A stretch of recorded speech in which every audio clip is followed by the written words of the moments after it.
The early church, filled with God's grace, was so perfectly united in their love for God and for others that many Christians sold their land and possessions and distributed the money to those in need. But the power and unity that the early church enjoyed was challenged when Satan himself whispered in the ears of Ananias and Sapphira. Ananias said to his wife, "Let us sell our property, but instead of giving all the money we earn, we will secretly keep some of it ourselves." His wife agreed to the plan. Ananias was eager to lay his portion of money at the feet of the apostles.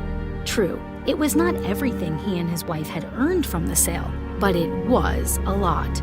He felt confident that it was enough to fool everyone into believing his lie, so he could walk away with the honor of men, and all without having to make the ultimate sacrifice of giving it all. But the Spirit of God revealed to the Apostle Peter how Ananias and Sapphira had conspired to lie about how much they were giving to the church. Peter confronted Ananias. "This land belonged to you, and the money you made from the sale belonged to you. Why didn't you just tell us the truth? Instead of leading us to believe that you had given us everything, you have not lied to men, but to God." As soon as he heard those words from Peter, Ananias dropped to the ground and died instantly. The shocking news of the event spread quickly, and all those who heard it were filled with great fear. A couple of young men nearby wrapped up the body and took it outside the city to be buried. This sad story does not end with the death of Ananias. About 3 hours later, his wife Sapphira, unaware of what had happened, came before Peter. No doubt she was filled with pride about what she and her husband were presenting as a great and generous sacrifice.